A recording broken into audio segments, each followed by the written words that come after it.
Finally, a Christmas movie unsuitable for the entire family. We saw The Christmas Tree, so you know what that means. Now it's time for How Did This Get Made? We're gonna have a good time, celebrate some failure, not just be a hater. Cause you know you wonder, how did this get made? Let's wallow in the mediocrity of subpar art. Perhaps we'll find the answer to the question, how did this get made? Hello, people of Earth, and welcome to How Did This Get Made? Boy, oh boy, we got a doozy for you today. We are talking about the 1991 animated feature, if you can call it that, The Christmas Tree, coming in at a tight 45 minutes, not to be confused with the TV movie, The Christmas Tree, in 1996, which was Sally Field's directorial debut. That very different films. Whoa. Yeah. So there you go. Should we watch all the Christmas trees? I would love to just really dig on in. The Christmas Tree? This movie I would recommend people watching because it is free on YouTube and it's only 45 minutes. But and that's interesting. So you would say that people should watch it. I think that your eyes need to see it. And if you say, your Paul, eyes need to see it. Your eyes need to see it and your ears need to hear it. That should be the motto of the show. Your eyes need to see it and your ears need to hear it. How did this get made? Let me just tell you. Can I say something? Yeah, sure. Because everybody, this whole How Did This Get Made team was really selling me on the 45 minutes of it all. Like a lot of emails. Only 45. Get ready. Actually, it's only even 45. 43, June. 43. It's 43. It's going to be so quick. Good news.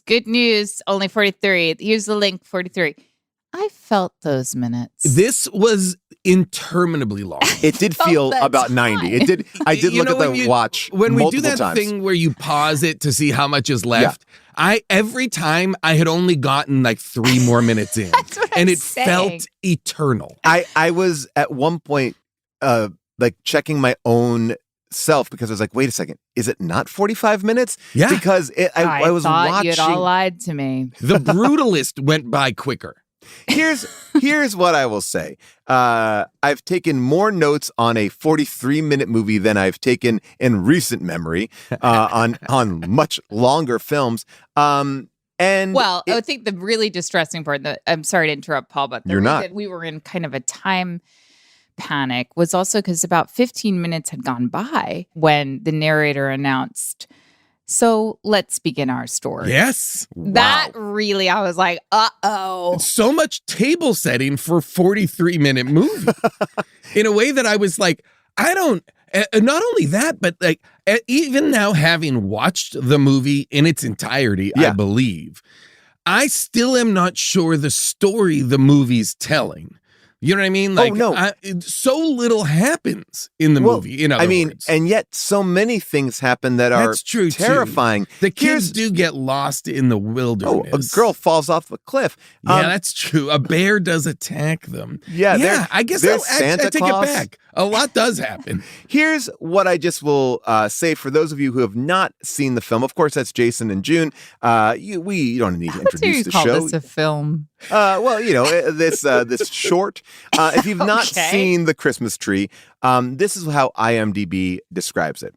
The heartless Mrs. Mavilda runs an orphanage where kids live in miserable conditions because she keeps all the donation money for herself. She hires a new assistant who, along with Santa, helps the kids finally have a Merry Christmas. Now, that very much buries the lead.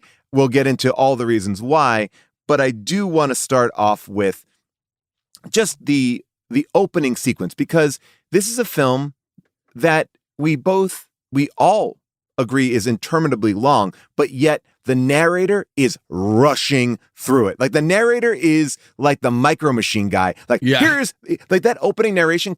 Mrs. Mavilda was a very tricky person. She didn't really take good care of the children, but she made people think she did. For example, she had a pretty dress with bows and lace and a new pair of pants and a sweater to put on whichever child she was going to show off to the mayor.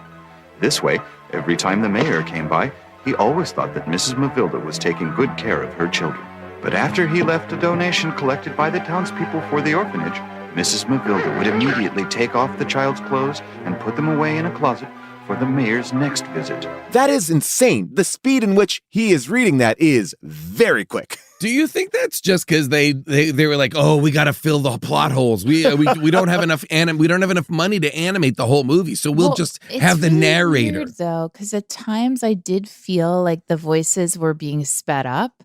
Yeah, and then there were times I felt like the voices were being slowed down. And the scenes felt like the scene is over. The scene has been over for minutes. Time. Why are we still in it? What is this? Animation is expensive. The opening sequence shows you just how cheap this movie is, because as they're flipping through this Christmas book, it looks like sections of the book are redacted. It's like the Epstein files in book form. It's like they're not even fake text. And when they finally land on the Christmas tree story, the story that we are about to hear, it's a blank page. There's not even a semblance of writing on this page at all. And I was like, that seems like easy animation. You don't have to move it. It's also shocking to me, and I mean this truly shocking, when you said 1991, because this is 1970s or 80s level animation and voice work. This looks like the kind of movie that I would have watched as a child around Christmas, simply because it was on TV. It was pre-VCR. Pre-choice, you know. Yes, when there was only 4 channels plus 3, UHF channels, you watched shit like this because it was there. It was on. Right. Now, I just want to talk about the premise of the movie. Sure. Yeah. And because I actually don't think that logline from IMDb got to the heart of the matter, which is really about this tree named Mrs. Hopewell. Oh boy. I will say that this is probably the thing that upsets me the most about this movie, that these orphans are so longing for companionship, even though they have each other. Okay, that's what I wanted to talk about, actually, yes. Paul. That right there. They describe this tree as their only friend, as the branches being the arms that wrapped around them, the tree being a place where they could finally connect. Now, they all seem like nice kids. They never turn to each other. Right. Not only do they never turn to each other, find solace in each other, find a community with each other, they're putting it so much on the tree that when I would say the central threat in the movie is the chainsaw to the tree. During this scene, there is a missing little girl in the wilderness. She is gone. But her brother has announced she's gone. We care more about the tree somehow. As does her mother, Jason. Yes. Her mother stays for that scene instead of going to find her child. I will say, for eagle-eyed viewers, when the chainsaw is pulled out, Lily, the missing girl, is in the crowd of children. So she oh God. So don't be alarmed. They might have run out of some animation cells. They had to use the one where Lily is in it, even though technically in that part of the story she is missing. I wonder if this was a feature length as a feature length movie, then was cut down to this, because then I would understand its choppiness more. There's only one version. It premiered direct to video in September of 91. It played on the USA Network a handful of times, and it re-aired in 92 and 93. And it was picked up by some small independent Christian television stations. Of course. Well, that's okay. Okay, so just to go back to the story for a second. Mrs. Mavilda, whatever her name is. Mavilda, not a real name. Mavilda is a kind of Portuguese for evil and wicked. Okay. So Mrs. Mavilda is taking the money that the mayor is giving her to run this orphanage, because she's dressing the kids up very nicely when he arrives, and so he thinks everything's great and gives her, bags of cash. Big bags. Big bags of cash. I was also interested in the portrayal of the mayor, like not usually seen as like generous. Well, the mayor is running the town, because when two people arrive in town, they go, if you need a job, straight to the mayor's office. Straight to the mayor's office. But Mrs. Mavilda, she's using that cash. This is what I was fascinated by, this choice. Not on herself to buy, luxury items, to buy herself beautiful clothing, I guess she is eating well. We see that scene of her at the dinner table with a giant turkey, but she's mainly using that cash to bet on card games, to play cards. She's gambling. Yep. She's gambling with it. But she does. I guess my point is, She doesn't seem to be doing well at it. No, she's a bad gambler. She loses the money. Yes. Well, I mean, no wonder she's still running the orphanage after all these years. What an interesting choice, though. You rarely see a female gambler. Yep. That's usually not our vice. Well, here's what I'll say. I feel like she was losing to torture the children. Like, her losses were so egregious because she's like, you know what? I don't care.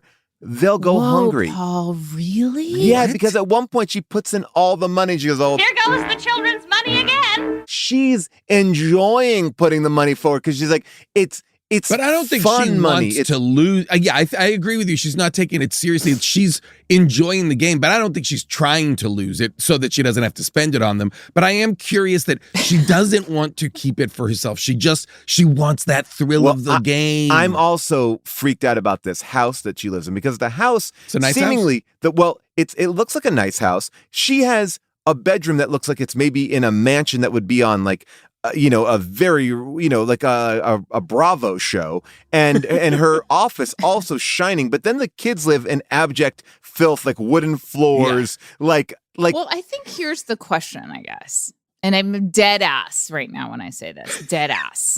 Okay, I love this. Here's the question. Yeah, if she didn't have a gambling addiction, okay, would she be taking care of the children? No. Meaning which comes, okay, but really think about it. Think about it through the framework of just like through the lens of this is a story about addiction. Okay. Right. Okay. Oh, wait, you're giving this movie way too much credit, I think. I think that you're saying do you think she took the job at the orphanage in order to have access to petty cash and that's that what I'm she saying. can use to fuel her gambling? Who would I don't think she started out a good orphanage runner. She's like, what's the villain's name in Annie? Carol Burnett.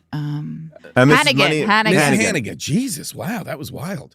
Anyway, how come, let me ask you this. How come we don't make orphan content anymore? How come we don't seem to care? Let's be clear, there are certainly so many orphans, but we don't make any modern content set in orphanages about orphans that's about the plight of orphans that is aimed, let me be very clear, at children. To be honest, I think a part of that is because there aren't really any American orphans. It's a foster care system, and it's deeply, deeply flawed. And we fund foster care instead of like funding services for biological parents to actually be able to keep their children. That's a fucked up system in and of itself. Well, here's what I will say. I feel like orphan movies went through this kind of like euphoria-cation, like everything in Euphoria is like through the mind of a 30-year-old man who is not in high school. And I feel like everything we know about orphan movies are through like Hollywood writers who just saw something ages ago. Orphoria? Is it Orphoria? Orphoria. Our pitch is it's Euphoria, but for orphans. Yeah, because I do think that like what we have been building on is this idea of what an orphanage is. Just a bunch of kids running around in ragged clothes. This movie feels like it's set in the 30s. Yes. That's what's so wild. I mean, I do think that the other trouble the movie has is Wait, do we think that this movie was in 91? No, right? It can't be in 91. I don't know what. Oh, the cars are old. Okay. Oh, yeah. The cars are old. And she is wearing a headscarf. Yeah. To me, the trouble is also that Mrs. Hopewell, the tree, we never get to really see them connect with this tree. Can I ask you a question? Yeah. Sure. Where's Mr. Hopewell? The other tree. Are we to presume this tree is married? Right. You're right. It is a Mrs. Well, where's Mr. Mavilda? Well, because she's a Mrs. as well. Maybe Mr. Hope Tree and Mr. Mavilda ran off together. Whoa. Whoa. Can I just say one thing about the tree? And I hope you guys don't come down too hard on me on this. I didn't find the tree to be that interesting. Tree sucked. Yeah, the tree was not tree didn't have any personality. Yes. Yeah. Give me like a Peanuts level, like bad Christmas tree that then Santa at the end will sprinkle some things on it and it grows out and it's a beautiful tree and we all are like, oh my God. Great. That's a great pitch. A tree that represents the orphans themselves. Exactly. Kind of down on its luck and ragged the way that they do in Charlie Brown. Great point. And then Mrs. Mavilda will be like, why do you like that tree? It's disgusting. It's an eyesore. By the way, great Mavilda. Thank you. I've been working on it and I did not get the part. But you might maybe hold out hope for Mr. Mavilda in the sequel. Oh, I would love it. Oh, I'd love it. Oh my God. At the end of the movie, when Mrs. Mavilda first gets electrocuted by struck by lightning. Yep. Then is fine. Then goes to work as Judy's assistant in the orphanage. And the line is, well, don't worry about Mrs. Mavilda. She's good now.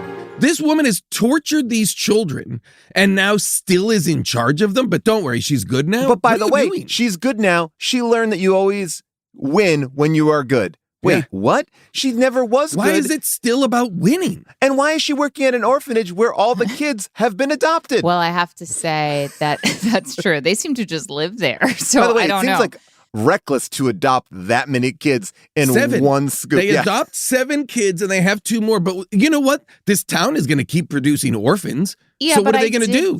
I did think that was pretty bold of Judy's husband, who had been away in the mines, in the field somewhere. Although he came back looking crystal clear. Like, I mean, he did not. Like, to come back to take a look around and then say we now have 9 kids, like, which is, by the way, wrong math. A conversation. Just so you know, when he tells like a lot, Paul. Yeah. So he said she'll be helping raise their 9 children. They already have 2. Yeah. So they're adding 5 orphans. So it'd be 7 total. Oh, okay. Like, so there was again, well, Ray is not. Plus Licorice the dog and Mrs. Hopewell the tree. I'm sure he's counting those as their children. By the way, Hopewell felt far away enough from the orphanage house that it didn't seem like Mavilda would have like jurisdiction over that tree. It wasn't like a front yard You don't tree. think it was on her property line? Yeah. Yeah. I would have loved it. I would have loved a scene where they go to City Hall and they get the actual property lines laid out. Well, they do get into that at the end of the movie. They go, and technically, the mayor says that this tree now is public property, and it's like, oh, we don't have to get into like the logistics of who can chop down a tree. Oh my God! I don't even know. I mean, this mayor seemingly is very involved. This mayor is giving out jobs. The mayor looks at you and goes, you can work in the mine, you can go work in the orphanage, and you can bring your kids there. And like the mayor, why does Judy and her 2 children, the only blondes in this town, why do they have to live in the orphanage? Why can't they live in their own home? Well, because the money isn't coming in yet. Board. Yeah. So she is working off. She's basically working for that room. I mean, I struggle with Judy as a mom because obviously she doesn't like go after her daughter when it's reported that she's missing, but she doesn't seem to take the kids seriously when they are trying to tell her like something's very wrong. Yeah. Something's very wrong here. Yeah, it feels like, I would say 1991, still shocking because this feels like 1970s parenting. Right. Exactly. You know what I mean? That it has the vibe of like, I don't want to hear from you. Like when Mrs. Mavilda says to Judy, you have to do this, you have to do this, you have to do this. And then at the end of the day, you can see your children for 30 minutes. Judy's like, that's plenty. Judy, that's plenty. And if anything, maybe too much. Judy does not react at all when this says, and your children will be treated as orphans. She's like, copy. Yeah, why? She's got it. Like, why? By the way, why do they have to sleep in there? And it also seems like the orphans aren't being put through any rigorous schedule. Like, it seems like they're going to be bumping into each other a lot. Like, I mean, Quite a bit.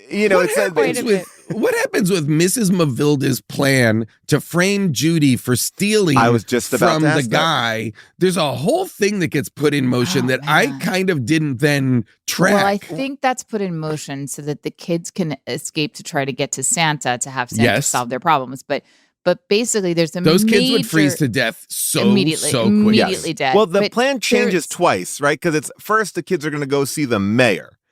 to talk to the mayor and say, hey. But then, Paul, it's after Yes. business hours because someone did know how to get to the mayor's office because, of course, they had been there the first day. And they this arrived is in all town. happening on Christmas Eve. Yep. But then they realized, I did laugh at this. Then the kids, these hungry kids realize it's after business hours. It's EOB and a business. And that the mayor, this is how locked in this community is with the mayor. They know the mayor's already on the way home. And the mayor lives way out in the country. The mayor lives far away. Which, by the way, why so far away? Yeah, it'd be so much easier to go to where Santa lives. Right. And this is not a community that seemingly is set in Alaska. Like, I would say this is probably Minnesota. Like, let's just say, like, it's a very, it's a suburban, rural But we've mix. all seen Alone, and they are in conditions that are brutal. Absolutely. These kids are out there with no sweaters on, no hats. They're chit-chatting away. They get chased by a bear that I'm going to say is 3 stories tall. The bear is so big. Totally. I mean, here's the thing that I'm going to say about that big bear. I think that these kids not knowing jack shit about anything helps them because at a certain point, the mom has to explain what Santa Claus and Christmas is. Like, the kids have no idea what that is. So I guess I'm starting to look at the kids and being like, they have been. You ever heard that story where parents only taught Klingon to their son, and then like Child Protective Services came in and like they had to take the child away because the parents were just intent on only teaching Klingon. So what? Wait a minute. Yes. Wait a minute. Were they Starfleet officers? I think that they were part-time Klingon were they cosplayers. were they? Oh wow. Yes. So they were cosplayers who. Look, I went to Comic-Con one time and I watched a Klingon play out in a Comic-Con room, and it was great. And they were all in a Klingon language doing a piece of Klingon literature. So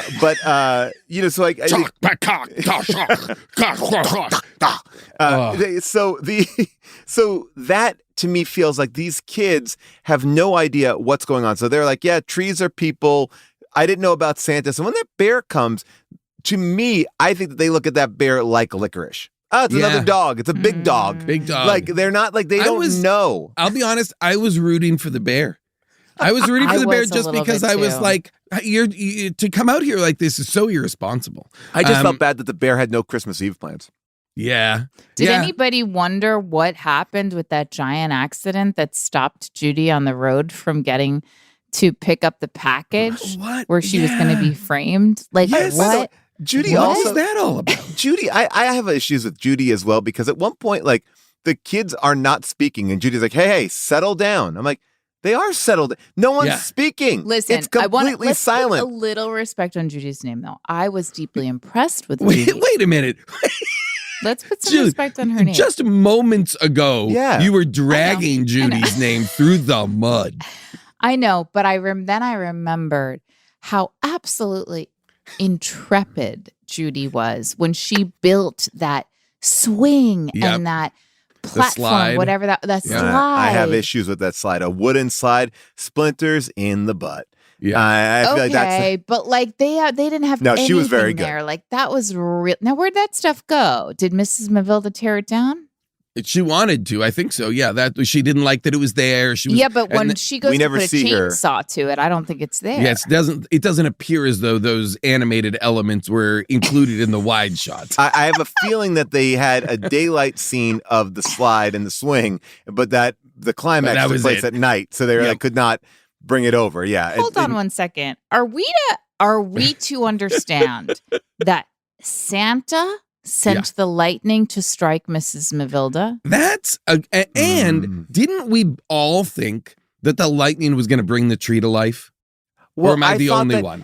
I thought that there would be like, yes, I almost felt like if the lightning was going to make Mrs. Hopewell come to life and be like, I will now run the orphanage. Not like Judy would take over. Or so, yes, I felt like there was so much import placed on the tree and Mrs. Hopewell and its protection. The tree was personified so much for the children that it seemed to me at some point it must become sentient. It must become the thing the kids are saying it is. And in fact, Judy becomes that thing, I believe. leave. It's not Mrs. Hopewell. Judy becomes Mrs. Hopewell for them. She becomes their advocate. But why does the tree still get all the fucking credit? Well, the tree gets a lot of credit, but I also think that something's weird with Santa. I do think that the Santa that we meet... Go on. Because, okay, first of all, Santa is a very different animation style than anything else in the movie. That's very true. Yeah, and it does seem like that was clip art. It does seem like it's borrowed from maybe another movie. And I think the way that he looks at everyone in this town is very sexual. I think that he has like a glimmer in his eye. You know what, Paul? And I'm not going to lie to you. We don't see what happened with Lily and Santa and where he found her, what that scene, what happened there. Right. But when he appeared with her, I feel like the movie, we wanted to feel like, oh my gosh, Santa found her and dropped her off. And where my mind went was like, what the fuck? Yeah, what's going on? What the fuck happened? Well, we don't get almost any time with Santa. So he's so just Deus Ex Machina kind of dropped at the very, very, very end that it kind of is like, wait, who the fuck is this guy? And yet he has saved this little girl, but he doesn't say, I saved her. She didn't fall off the cliff. She fell into my sleigh. He didn't say shit. He's like, I gotta go. Gotta go. Yeah. I got these parachutes attached to my presents. I gotta get the fuck out of here. There was something I gotta get the strange fuck out of here about before the cops arrive. Yes. And if they ask any questions, no presents next year. I'm worse than Mrs. Mavilda. That's what I think was really going on. Maybe he is Mr. Mavilda. Oh, that would be cool. Did anybody else question why, after we have been told over and over these kids don't have anything, they don't have dolls, they don't have any toys, like, why didn't they ever play with the sled that was outside? Yeah. Well, you're obsessed with sleds. You both are. You guys bought into that. I love sleds. Sleds were like Worst the gift. greatest thing. That's what I'm saying. That's the most fun thing you could have. In a town It's full of basically snow. a snow car. You basically had the ability to go fast. Yes. It could be a child's entire winter. Yeah. One sled. It's independence. Absolutely. I could ride my It's an sled to escape other route. towns. Yep. I could ride my sled It's freedom. up and down the coast. Wait, hold on one second. Wait a second here. This is just Now, I had a dog sled. I attached dogs to it, and we would run. We would run, much to my parents' chagrin. But like this, they feel like Seriously, Paul? Oh, yeah. What? You had a dog sled?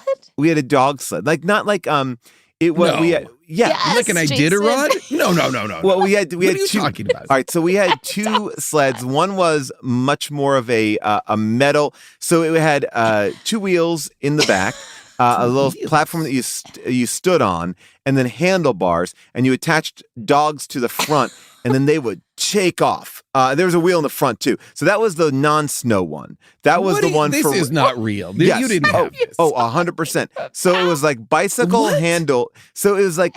I'm going to need photos. I wish, yeah. It was like a dog. That's like a dog sled train. That's like an out-of-season training sled for Iditarod dogs, right? Right. Yeah, I would With wheels imagine. and so forth. I mean, as far as I knew, I just hooked the dogs up to it and they would run, and I could. And if when I many turned the dogs? handle, 4. Okay. And so, so then I would hook them up to it and they would run with me. And then, and I would take them around the neighborhood. I'm looking right now on some websites and I'm seeing it right here. I will kind of show you exactly what it was. There is no, what are you talking? There's no way we've done this show for 15 years and we're just finding out that you had Iditarod style dog sleds in Long Island, New York. I'll show you a picture of it right here. What on earth is happening? All right, here, hold on one second. I'm going to share my screen. Are you serious, Paul? Okay, yeah, here it is. That's what I had. What? Yeah. How did Can you make you it had bigger? enough dogs Can you for this? please make it bigger? Yeah, let me see if I can. That Sorry. looks like fun. I'm not gonna lie. There we go. Sorry, I'm gonna make it bigger right here. No, I get it. But did you have huskies? No, we had pointers, which were like hunting dogs. So yeah, that was That's exactly it. It's like it almost looks like a tricycle that you attach dogs to. Yeah, no, I get it. I'm just like I'm explaining it for the people who can't see it. I can't rectify. I can't make it make sense. Yes. For Yeah. And I did guess, anyone like, question you? You're riding around in that thing. And did anyone say like, whoa, what, buddy, what hey, little guys. Sweetie, hold up. I Stop would the dog. What's I would going on? attach the dogs to it to impress my sitter, like my babysitter, like who was often a high school girl, to show her that I could control the dogs. You got the pointers for the sitter? Well, I didn't get the pointers for the sitter, but I would like say like, hey, you know, hook up the pointers just for the sitter? By the way, what they call this, according to what I'm seeing online, is dry land mushing. Yeah. Okay. So that's what I was doing. I was doing dry land mushing. Okay. So which I'm sure made the sitter absolutely soaking wet. Never worked. That dry land mushing. Oh my God. What on earth is happening? I am absolutely stunned. I can't accept this I really hope we as post that new picture. information. No, that's really the craziest thing I've ever heard. Is this the same era? Because to have that, you have to have open space to ride around in. Is this the same era where you had horses? Yes. Oh, 100%. Yeah, we had a dog run behind the barn. And that's where the pointers lived outside. And that was like, so I would be cleaning the dog run. So I would go in there and, take the shovel and clean up the poop and everything and hose it all down. What year was this? I mean, this is all It sounds like you're describing the teens, the 19-teens. I mean, look, it was my job to go around the back of the stables and feed the dogs. I mean, I had to get the salt enough... licks. I had to get the salt licks for the horses, and I had to make sure that I put the hay in there. I had to put more hay in their kennels during the winter so they had warmth. Of course. To keep them warm. But they were outdoor dogs. They lived in their outdoor kennels. And that was it. God, this is astonishing. I don't know where we were going, but I was going to say, like, now that's a sleigh. That's a sleigh. That's what I want to see. So hook some dogs up to this stuff because these kids seemingly are just going uphill at all points. They are using that sleigh as if it has an engine. The engine is licorice. Eventually. Right, yeah. And licorice is hooked up, Paul Scheer style, pointer style, to drive. But this is obviously this is snow mushing, not dry mushing. Yeah. I guess we did also have a regular sleigh too. You did. That was available to you if you wanted. Yeah. That's good to know. Just for people who are keeping track at home as to what you had available at what point in life, vis-a-vis modes of transportation. And I am looking right now that pointers are good dogs for sled dog racing. Because they're fast. Oh, okay. Yeah, and they have, I guess, a good chest. Just the last question about this, I promise. But was there anybody else that you knew that had this type of... No. I have another question. Yeah, sure. And this one is real, significant. Yeah. Why? Why did you have both the dry and the snow sleds? Did you or anyone in your family race these dogs? That's a good question. Did you use these as transportation? Like what? Right. Well, we didn't use it. No, we didn't use it as transportation. We didn't. I'm just going to say why. This is something that comes up in my book. I understand why Jesse has the dogs in Life Below Zero. That makes sense. He gets around with them. He needs them because he's in a place in Alaska where he needs the dogs for transportation. Well, no. The dogs kind of just were for the dogs. Yeah, I mean, I guess we had them. These dogs were going out. We were hunting with them. These dogs were always coming out and doing something. They were, they're pointers. Okay. So when they saw a bird, their tail would go up, and then that's how we got a bird. Did you hunt like a lot? I had multiple guns, but I never was out there to kill animals. I would shoot much more to kill. You had multiple guns, but I was never out there to kill animals. No, okay. I was out there. Were you out there to kill the most dangerous game? I would hunt humans, sure, but that's a different thing. Now, and these pointers were really good at finding bodies, human bodies. Wow, so interesting. And I think, I don't know if I ever mentioned this, but most of my fifth grade class were weirdly shot. I don't know why. They were wandering around the woods. Weirdly shot. How they were shot was weird. It was weird. Oh my God. God. So I shot a lot more skeet than I did. Sure. That was my bread and butter. That was my bread and butter.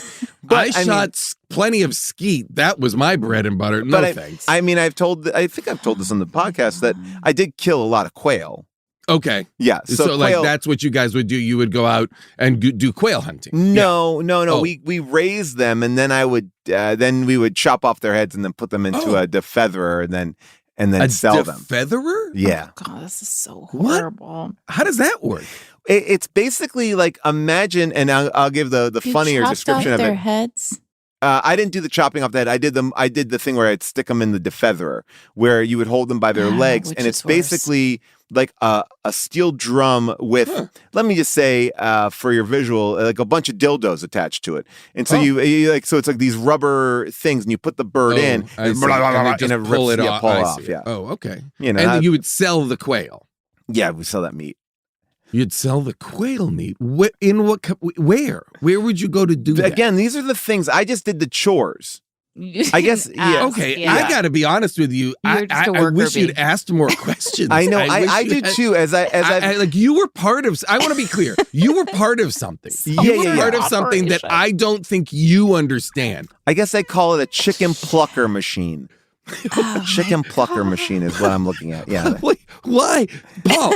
Yeah. Who sold the quail? Where? And what were the proceeds used for? Like, what system was this a part of? Like, this is crazy stuff. At all these machines. These machines are bringing back memories now. Oh God! How are there more memories?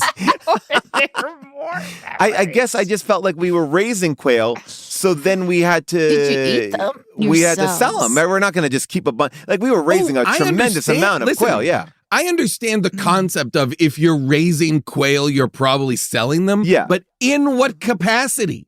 Like, I don't know. Farmer's market? I mean, I never went to a farmer's market. We're trying to understand what the funnel looks like. Yes. Well, yeah. So I don't know. I mean, Was this black market quail sales? I mean, what did I marry into? Is there a quail fortune I don't know about? I never went to a farmer's market. Okay. I never did that. So I know that we didn't sell it there. But I also think we had a big freezer. We were putting things in the freezer, and then I think that people were picking up things from the freezer. People would come by. I think it was much more of a picking up. You think you had it was an open freezer, and people would just take a quail, leave $1?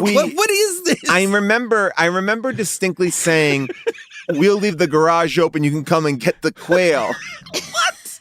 So I think we were selling animal meat locally. Got it. I think. Got it. Again, sure. Not quite positive.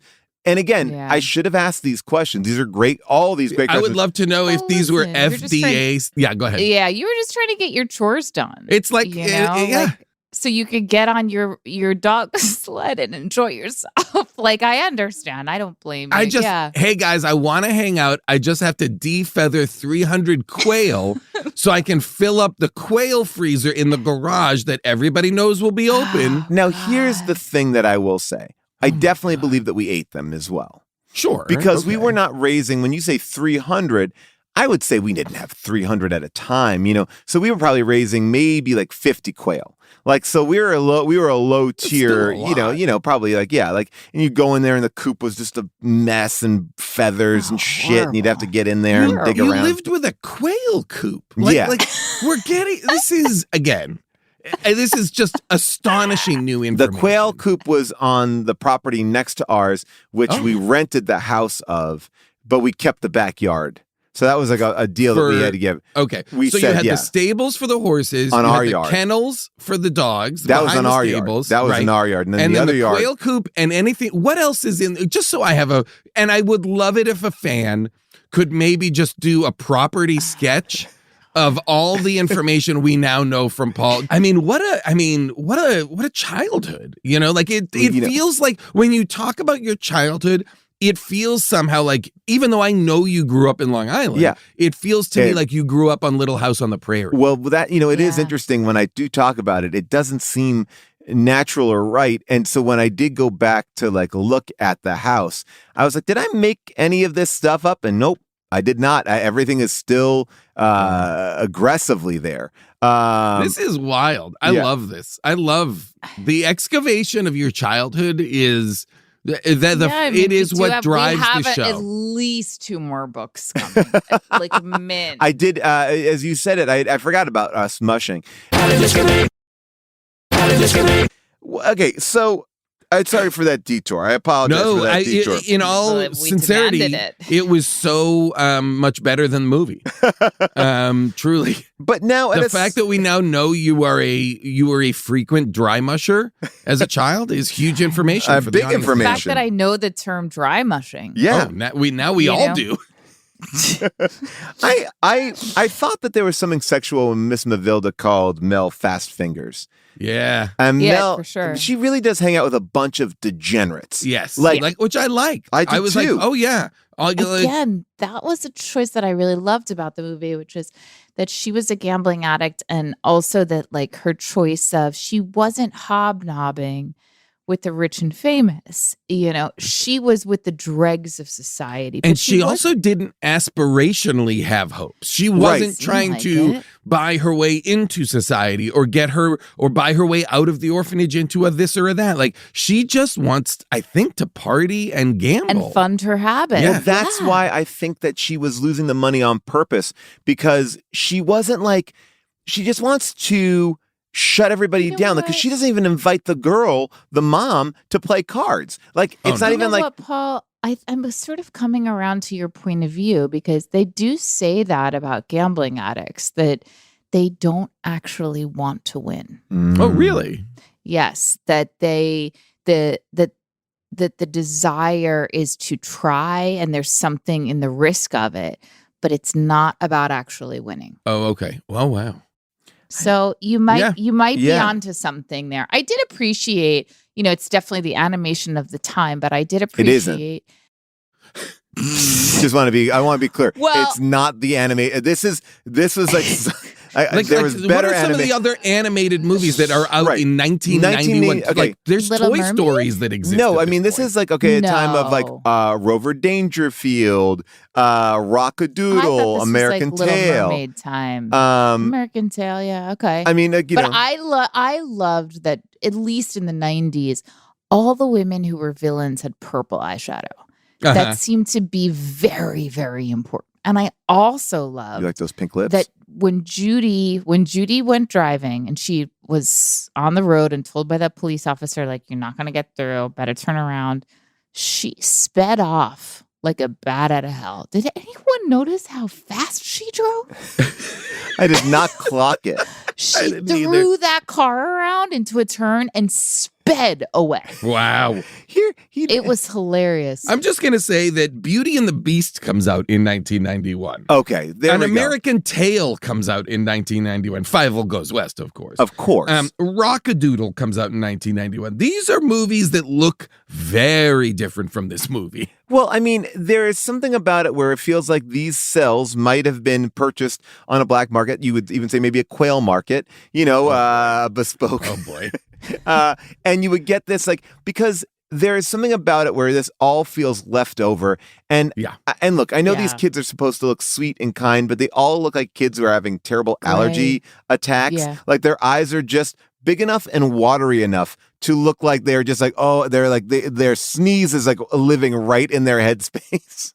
They don't look well. All facing out. They all stand in the exact same direction at all times. They have to. I mean, they must. They only had one. Well, they're using the same cells. Yeah, they're using the same cells over and over again, and it's clear because none of they just have written a script to cells that they had. I think to scenes that they had, because I don't think none of this adds up as a movie. Well, I also don't understand how the whole town gets involved. At the end of the movie, the entire town is around the tree. It seems like this is a very small issue. Mavilda's going to cut down a tree, and then everyone shows up. But yet again, I just want to call it back, which is, it is a weird moment because a child is missing, reportedly falling off a cliff in the woods, and a town is much more concerned about a tree that no one has any connection to, because at this point the tree is not a national landmark, and it seems like the boy is crying. The boy is crying, and he says, "She fell down. I lost her." He's like beside himself, and then it's like, "Start up that chainsaw. We're killing this tree," and everybody's like, "Fuck the little girl. We have to save the tree," which is bizarre. I mean, is it an ecological story? I don't know. I mean, that. Oh, I don't wow. know. I mean, I do think the way he tells the way he shares the news about Lily, like it does seem so definitive. Like she's gone. She's dead. She's dead. Yep. So there is something I can't believe I'm on their side, but there's something I do understand. Like they radically have to accept that news. Can I ask Like, a question? Please. Is the little blonde boy's name Pappy Yes. Yeah. or Happy? Pappy.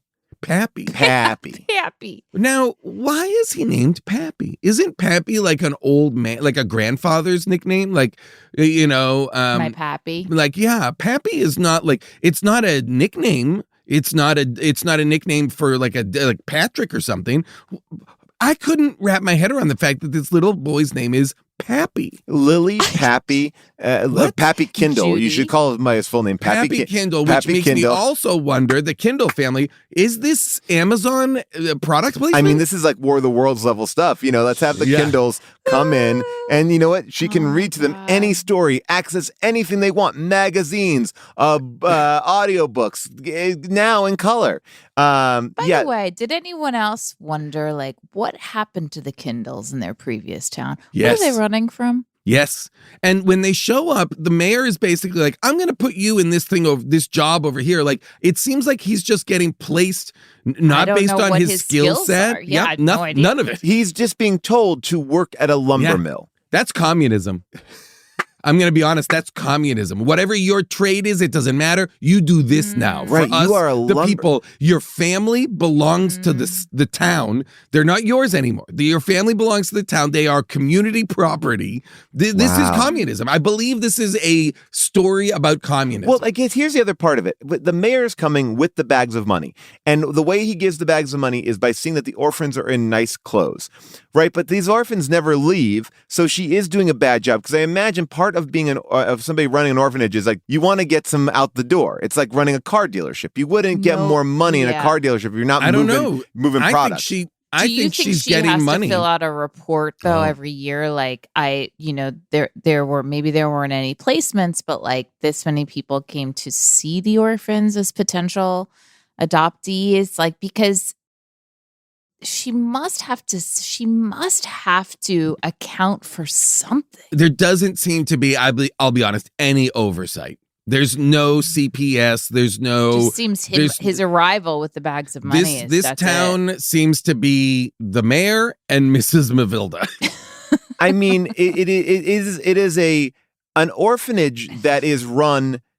I mean, like literally with the least oversight. It's an orphanage of fear that is run with the least oversight, because all he needs to do is see that they are in a pretty dress. And then by the way, this is disturbing to me. Look, I've seen a lot of weird stuff, but seeing kids get naked, like ripping clothes off a kid and having them in their underwear. I'm like, I don't need to see little kids in this ragtag generic Peanuts gang. I don't need to see. I don't ever want to see Lucy in her underwear. I don't want to see Linus. I don't naked. even want you saying. I don't even want you saying what you're saying. Yeah, I don't want it available as audio. Those words I don't want are putting images into my brain that I didn't ask for. You know, I don't want it. Especially about Linus.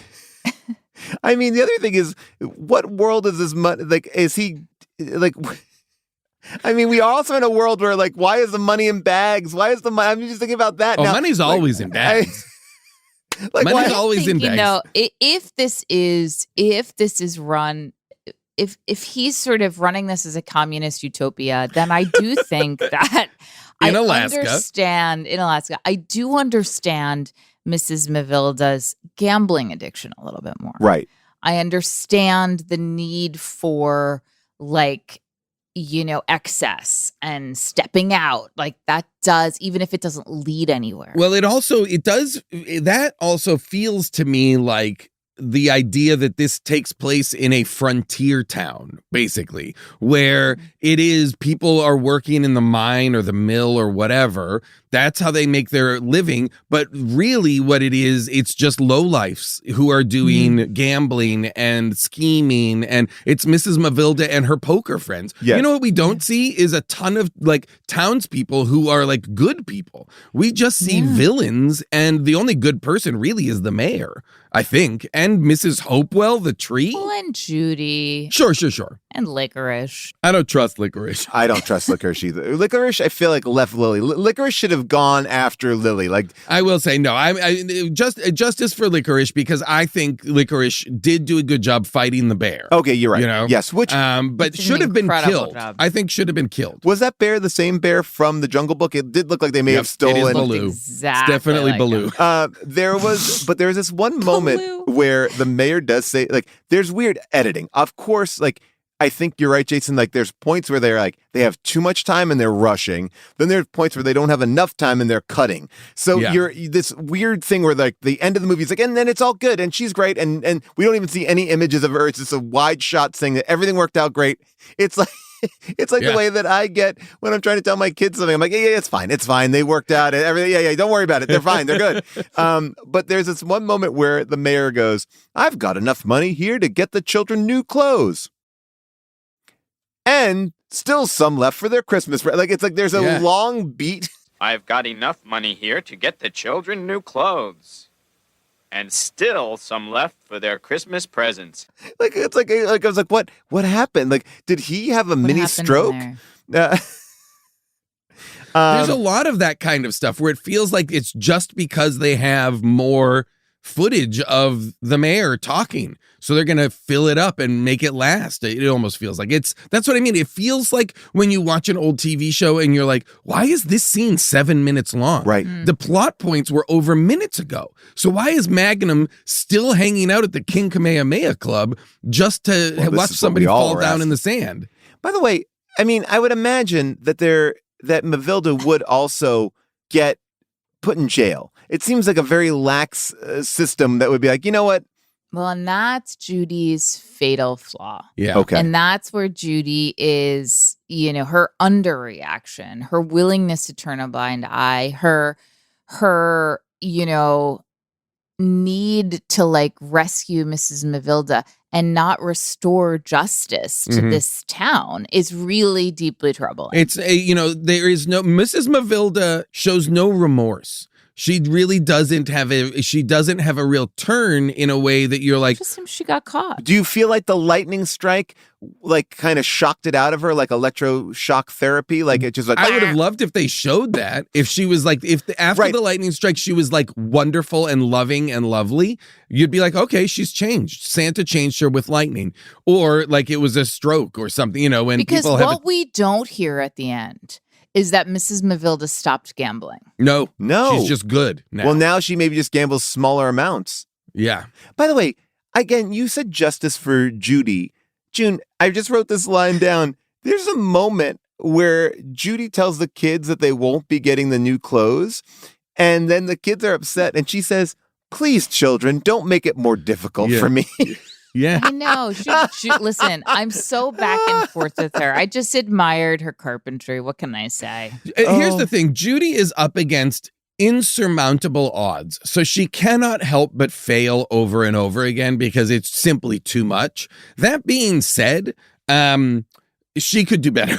She could do better. Judy do better. Yeah. Judy just do better. But also orphans do better. Like these orphans are just standing around. They are not doing a goddamn thing. And orphans, by the way, do better and turn to each other. Yes. Build community. Like people always say that if you feel unhappy in your life and depressed and like are constantly making yourself the victim, like turn around and put some energy into what is. Yes. Into the people around you, into the spaces around you. Invest in the opportunities of the person to your right, the person to your left. That's exactly right. Don't try and tell me that you can't make yourself a better life unless that tree is your best friend.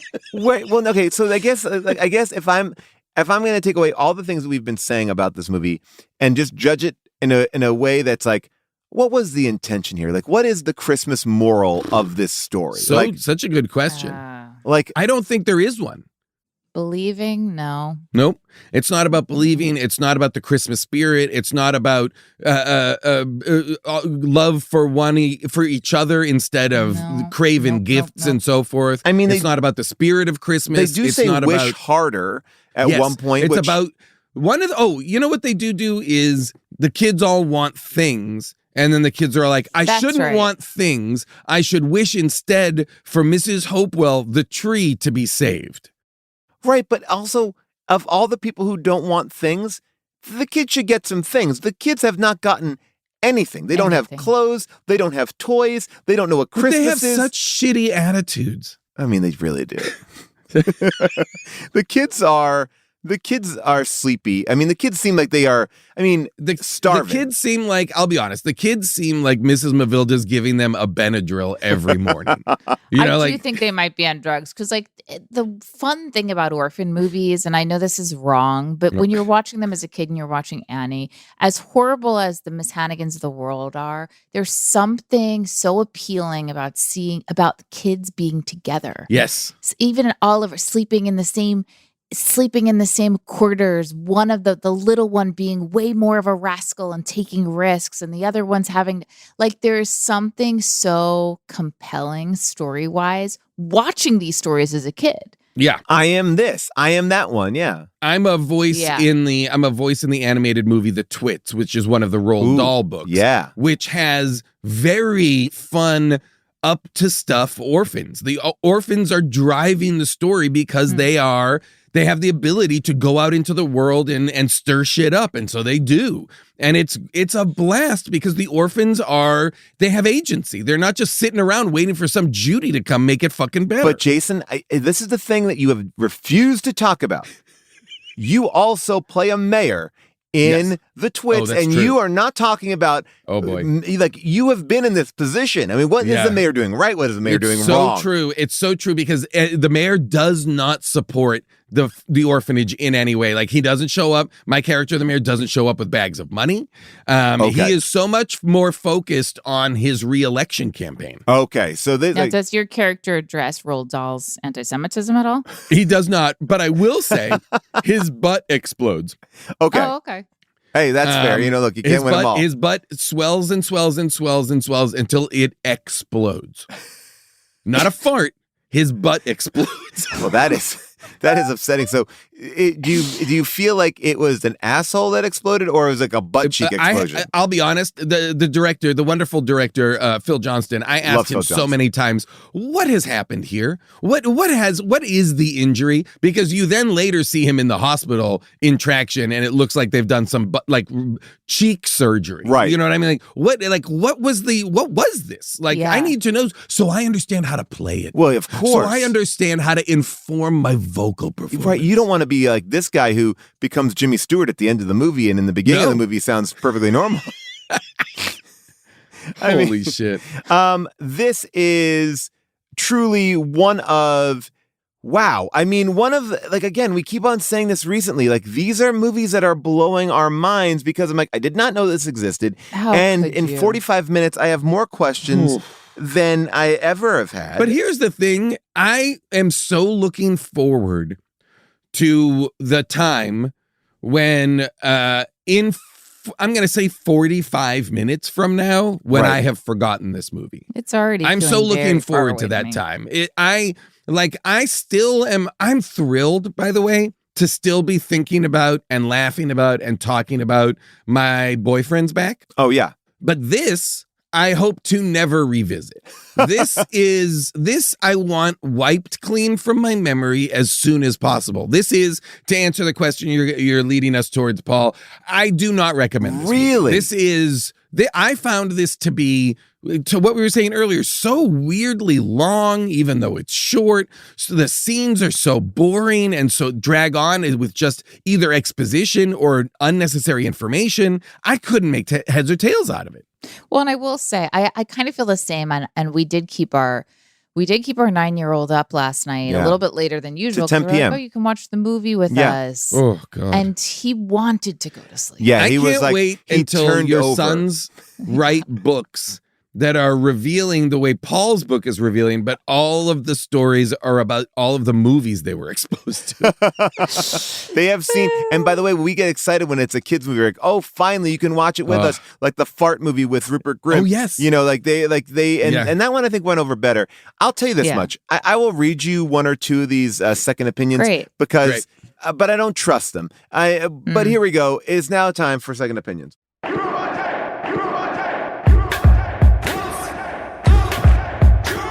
The movie was a piece of shit, yet this person recommends it.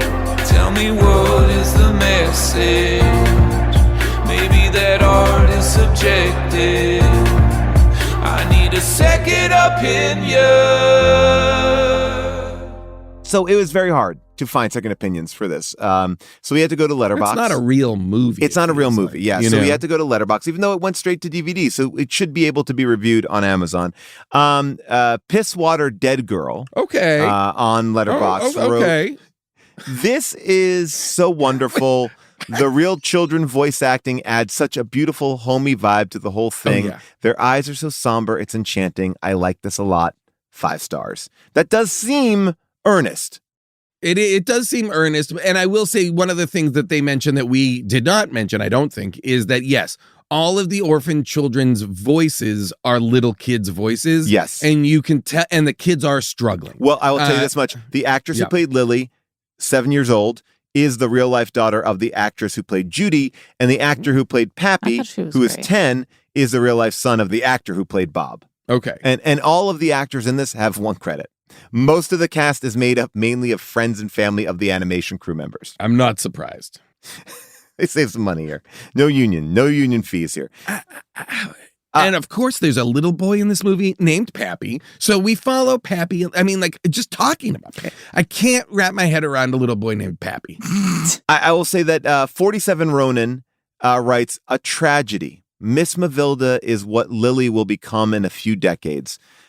Surrounded by simpering plastic children, a life unfulfilled with shattered dreams. Already she's numbing the pain of her pathetic existence, as evidenced by her drooping eyelids that indicate that she is on substances. No matter the bitterness that will morph into hatred, she too becomes just like her employer, exploiting and abusing those gremlins until years have passed. They will call upon that entity, Santa Claus, to smite her rotten, blackened heart. Another will take her place, and the vicious cycle begins anew. 5 stars. What? I think that what they're saying is, you are destined. Destined. Yes. Now, this is another one that feels, again, these are different reviews, but this one, Darth Raider on IMDb. We went to go everywhere. Molly went everywhere this week to find these. Thank you, Molly. 8 out of 10 stars on IMDb. And the subject line is cute Christmas flick for toddlers. Nope. Saw this when it was on the USA Network years ago, and now my kid watches the DVD and loves dancing around to the music. It's a cute little show that young kids can enjoy. Adults and older kids might prefer the standard Peanut specials.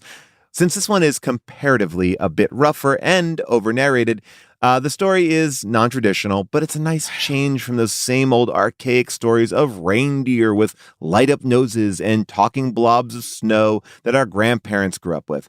Apparently, there were some former artists from Hanna-Barbera and Disney working on it, and it's played all over the world in multiple languages since its release decades ago. So, while it hasn't become a classic locally, there must be a following out there somewhere.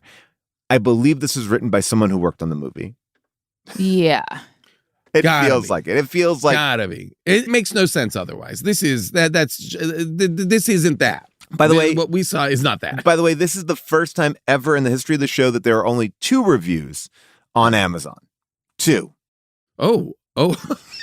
So that we didn't even pull them because out of 2 reviews, 68% are 5-star. This was okay. So this is the kind of I don't even understand that math. As I was watching it, I don't know, an hour before we recorded, I got 20 minutes into it and panicked. Because I was like, this can't be what we're actually doing. And I texted the chain to be like, is this what we're doing? Oh, yeah. Like, just to confirm, because I was so nervous I was watching the wrong thing. Also because it was 47 minutes long. And none of it, I was like, am I wasting? And then I was like, oh no, for sure, this is what we're doing. and it was very upsetting. I truly was disturbed by this movie. It takes a lot to shake me to my core. That's why I think I want people to see it.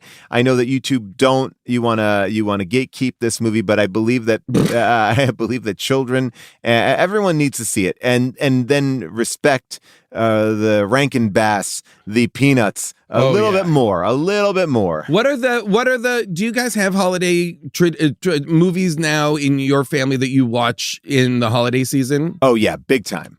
Well, my main one is Mixed Nuts. Well, that's that's June's. Of course. I think the Nora Jason Ephron movie. Yeah, I love it. I think that Jason was asking a movie that I really was poo-pooing, and now I enjoy it.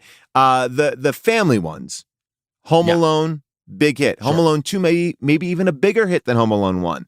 Wait, is that Manhattan? Is that New York? Yes, that's New York. Yeah, great. Then we're talking about Elf. Christmas Vacation is a big one. Those four. What about like Muppet Christmas Carol? No. Took not them interested. to see it at the New Beverly. No. Not into it. They don't like the Muppets. Oh, okay. They love June's movie 8-Bit Christmas. Sure, of course. As well as my Christmas movie, The Family Switch, which is a little more of a body switch movie, even though it does take place at Christmas. But yeah, those are kind of like the ones that we really... By the way, solid list. Yeah. But do you guys watch like the Rankin Bass? Do you watch the TV specials? Do you watch a Charlie Brown Christmas? The like any of the ones that we watch? Charlie Brown Christmas we'll have on, but we won't. It's not really like something we'll sit down So for. you guys don't... It's not like these are the ones we watched as kids, and now you now have like the modern movies that you all watch together. Yes, I think that's and we like that, and our kids' taste is getting it's evolving. They have a lot more, like this is a big year. We might even show them Lethal Weapon. Well, I was hoping that would be the Christmas movie of my choice, or Die Hard has been very close to being shown. No, yeah, Die Hard. I mean, Lethal Weapon, and of course, Kiss Kiss Bang Bang. Lethal Weapon's pretty brutal. Die Hard's a lot easier. Yeah, Lethal Weapon is a tough. Goes down a little tougher. Yeah, no, I think so.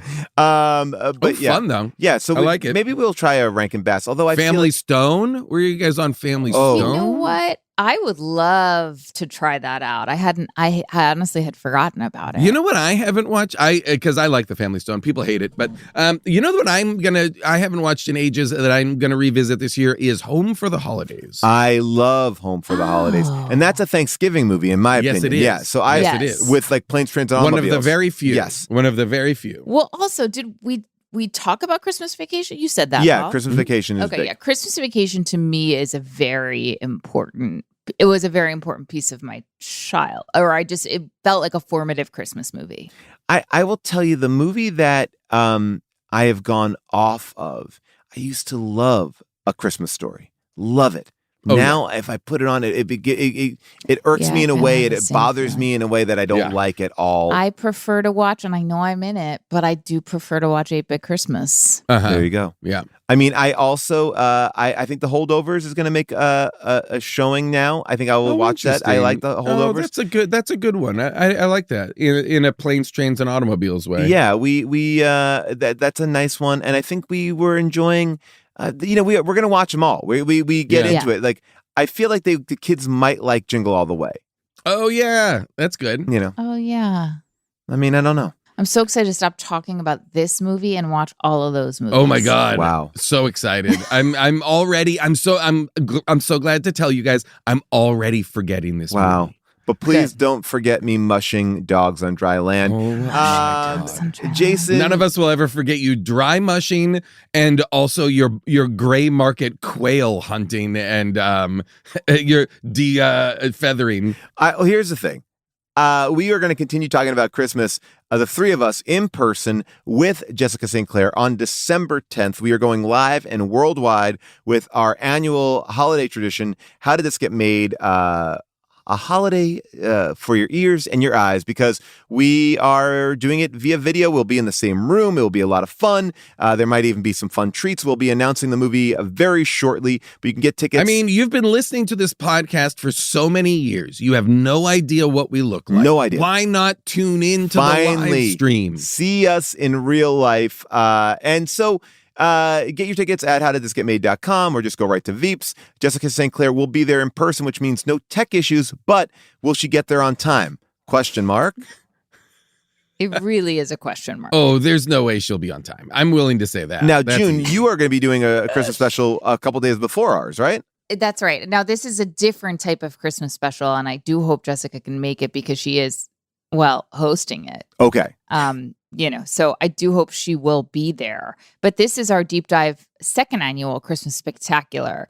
Paul will be doing a tour of his Christmas village. Oh, yeah. So we'll be able to check in on what all the villagers are up to, what's happening with the town. That's really exciting. It's such a fun show.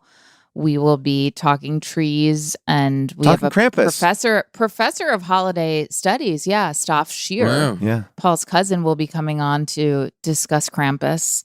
So we'll be learning, we'll be celebrating. Head to thedeepdiveacademy.com for tickets, and you can use code HOWDY for $5 off. Wow. All ticket prices. Making us Love look it. bad by not having a code. Howdy Y or howdy IE? Great question. HOWDIE. Okay. Why pick such an odd password? Howdy. How does that tie into why don't you just divers? Well, because this code is just for How This Get Made listeners. Oh, got it. Oh, sorry. Okay, got it. Okay. Got it. So it's a tip Who of the doesn't love hat a to the special howdies. code? I love it. Yeah. I still love that for our show, we use code bonkers for mental health. Yes. For a mental health advertiser. Like, hey, you want to get your brain in check? Use the code bonkers. Hey, you know what? It'd be great for you to talk to a mental health professional. All you need to do is for 15% off, put in the password, I'm Cuckoo Bananas. Jason, Man on the Inside season 2 is now on Netflix. Man on the Inside season 2, get it while the getting's good. And Percy Jackson season 2 is right around the corner. And then, as always, guys, it's a great holiday watch when you've got downtime. It's called Taskmaster. Yes. Season 19 is all on YouTube. Season 20 just finished. Fantastic season. Watch that as well. Why not? And if you are looking for a gift, you can get my book now in paperback and hardcover. And you know what? If you get it in early, I can even sign it for you. All right. Well, don't watch it, or maybe watch it. If you do watch it, don't tell June that you did. That's a wrap on the Christmas tree. We hope you all sit down with your family after Thanksgiving and enjoy this wonderful film together. If you have anything that we might have missed, and you know what? There's a lot here. We didn't even talk about the fact that there are two characters that are just shadows. They weren't even colored in or even drawn, for that matter. So there's a lot to add to this conversation. You can give us a call at 619-PAUL-ASK. That's 619-PAUL-ASK, or write a comment on our Discord. You go to our Discord at discord.gg/HDTGM, and we will respond to your messages and your comments on next week's Last Looks. Plus, Jason and I will sit down, talk about what we're watching, also meet up with our old engineer, Devin Bryant. Will be a blast. And if you want to give a gift of How Did This Get Made this holiday, well, guess what? We have brought back our first shirt. That's right. Ridiculous Cage is up. Take a look. The very first shirt that we took down because we were going to get sued, and now we've put it back up. It's in our merch store. Just go to hdtgm.com. You can also get a How Did This Get Made hat that are very fashionable. And remember, if you listen on Apple Podcasts or Spotify, please make sure you are subscribed to our feed and have automatic downloads turned on in the show settings. It helps us, and we appreciate it a lot. A big thank you to our entire team, our producer, Scott Sani, Molly Reynolds, our audio engineer, Casey Holford, our social media manager, Zoe Applebaum, and of course, our intern, Quinn Jennings. We always want to just also give a shout out to Avril Halley and just put good wishes in the air for her. We are always thinking about her, and that's all we got for now. See you next week on Last Looks.